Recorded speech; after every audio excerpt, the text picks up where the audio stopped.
Welcome to Meeting of the Moms, a place to talk about all the things. I'm Lorna Adams. I'm a wife, mom, and certified life coach. I think being with people makes anything a party. Thanks for coming to ours. I'm here with my good friend Amy. For years, we've spent the early morning hours running and talking together before diving into our days. Hey, I'm Amy Rasmussen. I'm a teacher by profession, a wife and mother by choice, an optimist by nature, and happy by design. Here at Moms, we believe the world is wide open to all of us and that we have unlimited potential. We're so glad you're here. Amy and I do conference talks. We like to study them on our own and then come back together and share and teach each other kind of things that are coming up for us. And this last one that we did was Cherishing Life by Elder Anderson. And Amy, the scripture that I've loved from this talk, the Savior says, "By this shall all men know that ye are my disciples, if ye have love one to another." And then Elder Anderson is talking about the gal with a teenage pregnancy. And it was making me think that I have had growth in how I see people. And it was kind of fun to think that, yeah, maybe I am doing better than I used to be doing when I see people in hard situations, that I can extend some love and compassion for them with where they are. And then thinking that, then I'm also realizing, and I still have more growth in other areas of extending love and compassion to people where they are. I am friends with this couple, and they are going through a divorce. And I talk more to the wife. We are friends. And so I'm hearing more of her concerns and her struggles. And so it's easy for me to want to support her. But I also know I can still be loving and compassionate to him as well. And I think that's what that scripture makes me think of, is how I really want to love everyone in the middle of any of their stories. And just because they are having a divorce doesn't mean one person is right, 100% right, and one person is 100% wrong. It means they have different perspectives, but I want to show up loving both of them. And I don't feel like I've done that. I've had a couple experiences lately that I've noticed I'm not showing that same love to him that I'd like to. And it doesn't have to be anything major, but even in my own mind, I'm noticing I'm not going out of my way to say hi, or I'm not making effort to have a conversation with him, where in the past, rewind, before I knew any of this was going on, I would have. And so it just has been a good little trigger for me to remind myself, I want to show up loving everyone in the story. What are your thoughts, Amy? Well, I'm just thinking about how not anytime, but a lot of times when we start seeing the growth that we've made, and we're like, awesome. Like, as I've interacted with people in my community where there's a teenage pregnancy or whatever, I have been full of love and I haven't been in a place of judgment. It's awesome, right? And then right on the tail of that, you're like, wait a second though. Now, like, we're not teenagers right now having a peer be in a hard situation. Now we're adults, and the hard situation is we have friends where we know both people in the couple and they're getting divorced. And so that's kind of like the adult hard of how to figure that out. So it's interesting how right on the heels of seeing the growth we've made, often we're also able to see like, oh, and there's still more that I can do. I think that's really normal. And I agree with you. And I do feel like, I think this is another concept that maybe this is how God lovingly teaches us there's still some more room for improvement. That it's not I'm doing it wrong and I'm a terrible person. He's not giving me any of those impressions. It's more of you're doing good, and let's step it up a little bit too. I think that's the kind of loving God that I believe in and that you believe in, right? That's trying to help us improve, not beat us down, criticize us, or any of that. Well, and what I sensed from you as you had the discovery was more of like like an excitement almost, like I have this other area I can work on. And I think that's the difference. Right? Yeah. I mean, just as you talked about it, there was excitement there. And it made me think of months ago, maybe last year sometime, when you had a volleyball situation where two volleyball teams from two colleges came and met in your town and played at your high school. And then on the sidelines, you got to cheer for both teams because you were sitting on like one set of the bleachers, but then they swapped sides. And so you just cheered, like neither one was your team. You just cheered for whichever team was in front of you at the time. And so it just made me think that that's a really fun, maybe visual as you're moving into this, wanting to do it differently a little bit, right? that you can be thinking, well, I want to be cheering for both of them. I want to be seeing the good in both of them and supportive of that and cheering them on and their growth and all those kinds of things, as opposed to being just one-sided because you happen to know one person's story. And I think that can be hard, but like you said, they have both had valid experiences. They've had valid emotions. They've had valid thoughts. They've had valid interpretations of what's been going on. And all of those things are valid. And so now they're each trying to figure out how to then deal with their thoughts, feelings, interpretations, all of those things. And I don't know, I guess in my mind, it seems like that's something that I can support, that both of them are processing this experience, and that I can be supportive in that they're both processing an experience. Absolutely. So yeah, that's a thought I'm having, is how to kind of translate desire into action. I love that you remembered the volleyball experience, because that is a really great visual. And that really is the kind of person I want to be, right? I love celebrating people's successes and what people are working on and striving to do and be. And so to use that visual as I'm looking at this couple and other people in their own situations, and being able to celebrate where they are too, no matter what it is. So I love it. Yeah. I'm so glad you remembered that. Well, and I think it's part of you. And I mean, I always call you a great cheerleader, right? Just because I think you cheer people on in what they're doing. And of course, you don't always do it. You're a human being. But that's why that visual came to mind. Because I think when you are, in that place of your best self, that is kind of one of your default talents and your default things that you give to the world, is that desire and ability to cheer people on. So just harnessing it, right? You have to harness it if you want to. Thank you. Right.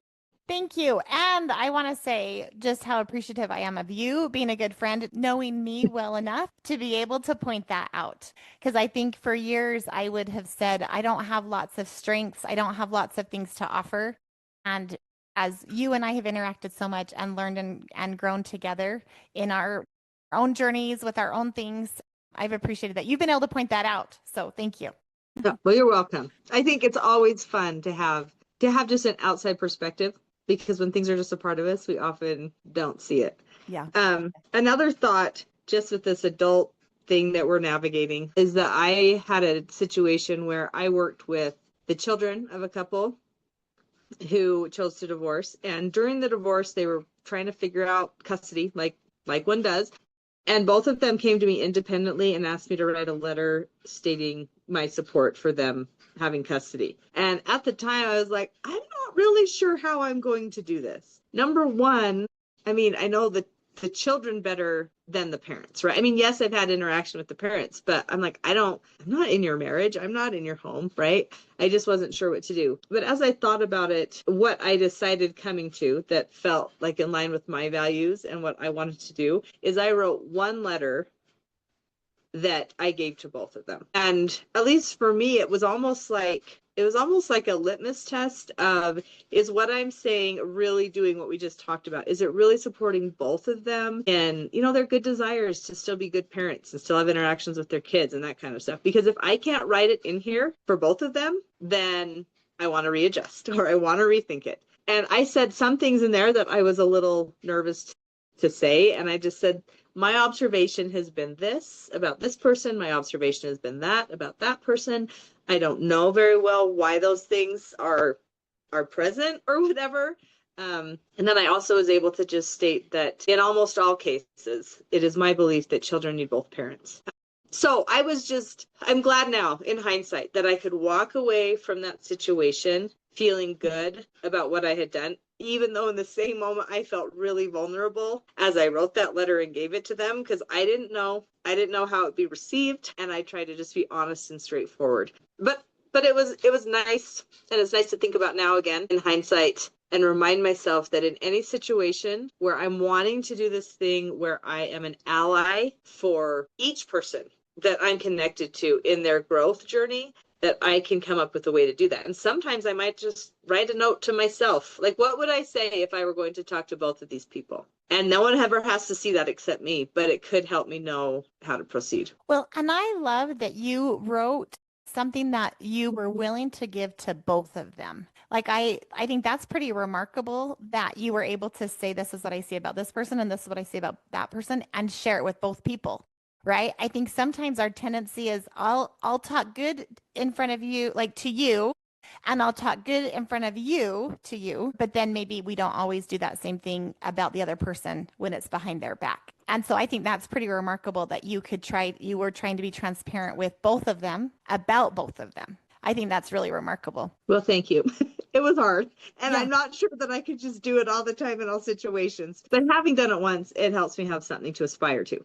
Yeah. To do that. So, Well, before you go move ahead. on, though, I want to say, Yeah. and I do think that is a good quality as well, to try to love people and share things with people that you would in front of their face or behind their back, that you're the same, whether you're talking to them or behind their back, right? And vice versa. I just think that is such a great quality. And that is something that I have tried to do. I'm not saying I'm perfect at it, but I do like that concept. I feel like if I'm doing that, then I can be in line with my values and who I want to be. I can love everyone and share. And yeah, maybe there's going to be some hard things, but I want to share it with the person rather than behind their back to somebody else. Right.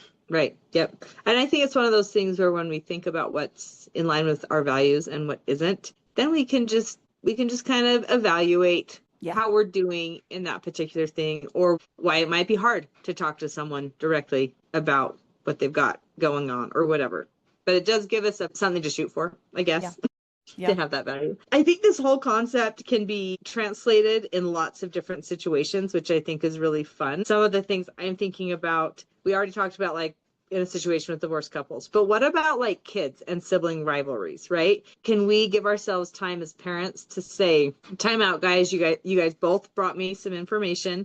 I want to take a minute to just think through some things. I think a lot of times we love both of our kids, but it's really easy to side with the one who, I don't know, isn't being as annoying to us in the moment, right? Like if one's throwing a tantrum and one is calmly explaining themselves, often we'd be like more on the side of the one calmly explaining themselves, not on purpose, but just because we're like, you're wearing me out with your tantrum or whatever it is, right? So just to have the presence of mind, even to think about the same idea, like how can I show up for an ally for what is good in each of these people, my children, and help them, kind of work through this and talk through it. So that's asking a lot of ourselves as parents. And I think it's worth doing. Yeah, I totally agree. And I think because from their perspectives, they both have a valid reason for feeling mad or hurt or upset. And so I think I agree with you. I love that idea of just trying to be open and loving with both of them where they are. It's their perspective. This is how they perceive it, that they're being wronged and the other person feels like they're being wronged. I feel like it's given me some different insight in how I want to parent, and maybe how I wish I would have parented a little bit better in the past when my kids were younger. But I can still move forward and try to do that same thing with my older kids, with my interactions in the community and whatever. A little while ago, my son had gone to a camp and he had two different leaders of his camp come up and express their concerns about abortion. They hadn't talked about it before. They're on the stage, both of them sharing how they feel about abortion. And both of them are against abortion in that they one values the life of the baby, that the baby should live. And the other one was valuing the mother's life and what would need to happen so that the mother could live and be healthy. And that has given me a different perspective as I am interacting with people, that a lot of times we're more on the same page or have the same views than we realize. It's just how we're expressing it. But at the core, it's so similar. And even with kids and sibling rivalry, sometimes they want things to be fair and it doesn't feel like it's fair. And both feel the same way, right? And so then trying to get to the root of how could this be fair for both parties? Anyway, I just have loved that concept about those two speakers on the stage, and then me remembering most people have the same root concern or value. Yeah. Or at least there's something good there that we could say, oh, I also value that, right? Yes. It's not like just something that we're opposed to. And with our kids, as you're talking about things being fair, so often it's not so much that they want the other person to just die a really horrible death and go away forever or whatever, right? It's just more about they want fair. But then when you start talking about, well, does fair mean the same? Does that mean you all get the same? And you start bringing that up. I remember with one of my kids, I brought that up and I said, well, if you want the same as your little brother, that means your bedtime is the same. That means you're back in diapers. I mean, that's what the same looks like. And he's like, oh, well, that's not what I want. I'm like, I know. I do think sometimes it's helpful to go even to the ridiculous a little bit, depending on the age of the kids, to work that out. And then just as we think about other issues with adults and like even the abortion conversation that those two are able to have and model for the kids, how to do that. I think very few people in the United States are going to say, I do not think that everyone has a right to life, liberty, and the pursuit of happiness, right? I think maybe we could, like, most of us could agree, like, yes, we think people have rights. And then it's like how we apply it. Those are where the differences come in. But if we can remember that there is a foundational similarity, that can help us go to work on the problem of like, so that's what we believe in. And now we're seeing tons of problems. And we're talking about how to solve the problems, not fighting about whether or not we have the same value and throwing stuff at each other about, well, you don't really value this. It's like, actually, that's at the root of everything I'm trying to do. Right. Yes. So I love that with kids, with politics, I think with family members, right? If you're talking about your own siblings as adults, or a sibling and your parents or your two parents, there's just so many situations where we're entering it with the desire to love both parties and to be an ally to the progression of communication, and there's another word, and relationship as a whole, that just feels like a place that someone can enter different conversations and situations without as much stress, I guess. I just am so grateful for this little bit of a shift and this little nudge to do a little bit better, because I think I'll be able to look at things a little bit differently as I'm having different interactions, right, moving forward, because this has been on my mind. So anyway, and I just love when you get to sit and watch your own paradigm shift. Yes. And that's fun. Thanks for coming to Meeting of the Moms. We hope it made your load a little lighter. We'd love to hear what's on your mind. Send your celebrations, takeaways, and suggestions for future topics to momswithamyandlorna@gmail.com. If you enjoyed the show, please like, share, and subscribe. If this isn't the right fit for you, we wish you well on your journey. Until next time, I'm Amy Rasmussen. And I'm Lorna Adams. See you next week at Moms.